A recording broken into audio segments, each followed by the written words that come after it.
Hi everybody, it's Melissa. How are you guys doing today? I hope you're doing well.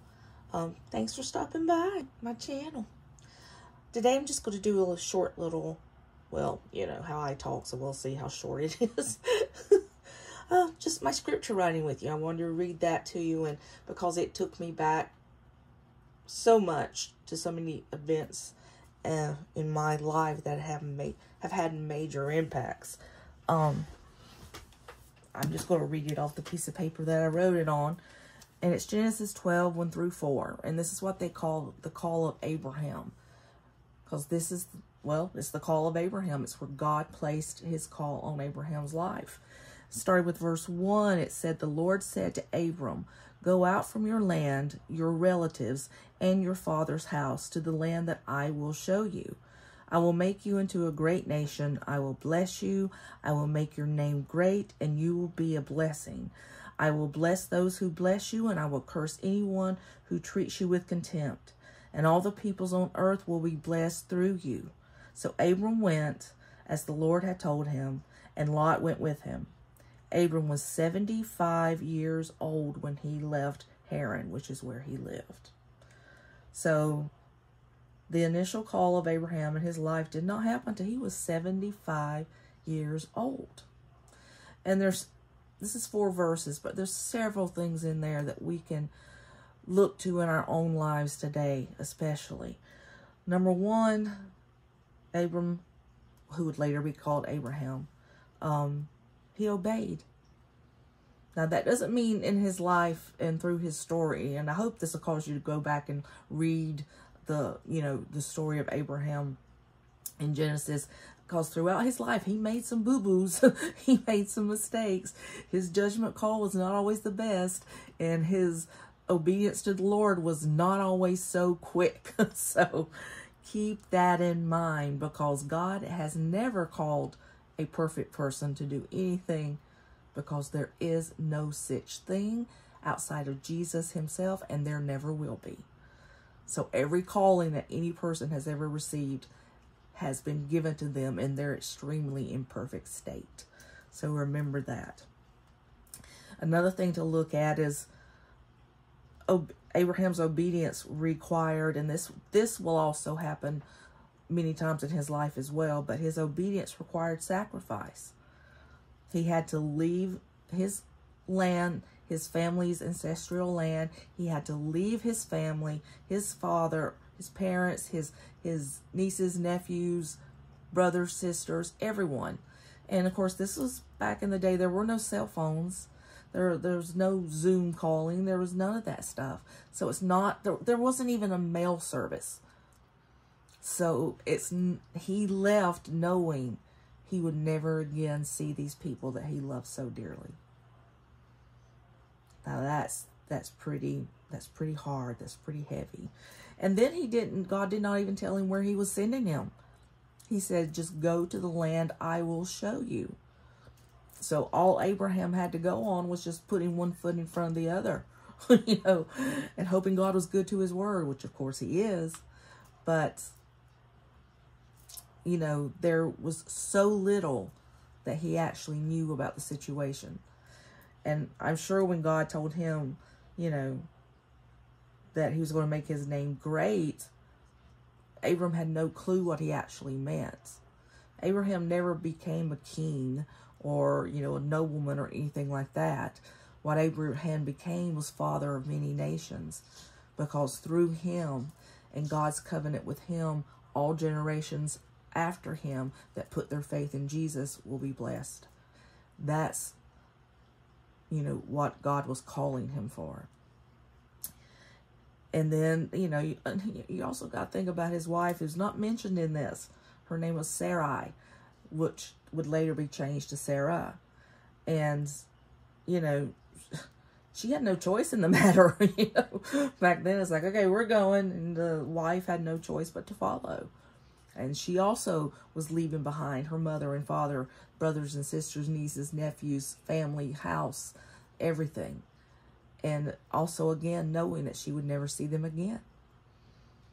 But as Abram's wife, she had to be faithful and follow him. they gave up so much. And, you know, this resonates within me because I did something along the similar lines when God called me out here to Oregon.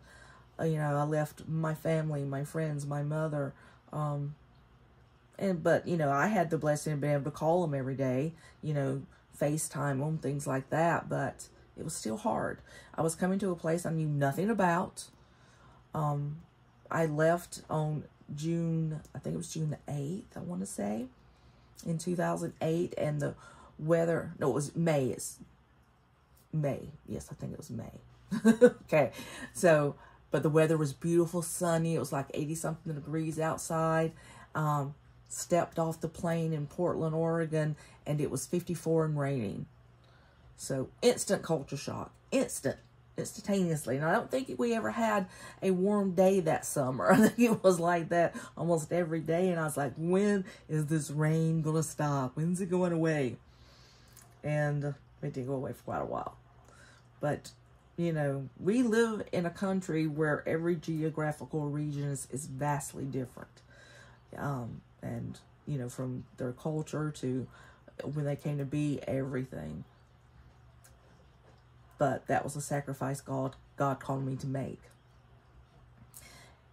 And another thing I want you to realize is when he talks about blessing, we don't necessarily see that in the same way God sees it.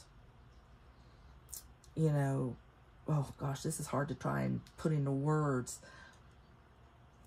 Sometimes obedience is going to hurt. Sometimes it's going to feel like that cannot be right. This cannot be what God's calling me to do because it's costing me so much. Sometimes it's going to hurt. And the truth of the matter, we may never know the exact reason why God does it until we're face to face with him. We may never know in this life why God's called us to do this. That's where faith and true trust in the God you serve comes. Because at that moment, that turning point, that's going to show you just exactly how invested in a relationship with Jesus you are. Now, some people, they, you know, I won't say they're not called in a way that's going to cost them so much. We're just all called in very different ways to very different things. But we all have the same job, and that is to obey. Obedience will bring its own blessing. But sometimes you have to look in areas that you never would before have looked. So just keep that. If you're in a place now where you have obeyed God's call and you're starting to question it because it may not look like what you thought it was going to look like, just keep in mind, he sees the whole picture. We don't. Just keep your heart and your mind focused on him, in his word, and in prayer.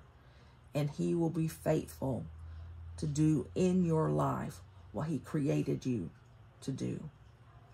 You know, some of my favorite verses are the ones that talk about how God's not finished with us yet. I mean, here I am now with a broken down body that just, I'm not doing anything like I thought I would be doing for God in this season of my life. So I have to look in other places. And I have to be obedient to serve him well there. That's what we do. Every day is a new chance to obey God and to one day hear that, well done, my good and faithful servant. That's the blessing I'm looking forward to now. Not the kind of things I used to look forward to. I'm looking forward to standing before my Father one day and hear, well done, good and faithful servant. So, focus on that. Don't focus on your blunders. Don't focus on, you know, the times that you've, possibly misstepped, because we always have. just keep focusing on God and following. And knowing that even during times when you fall, as long as you will look back up, Jesus will lift you back up. So keep that in mind as well. All right, ladies, that's all I have for you today.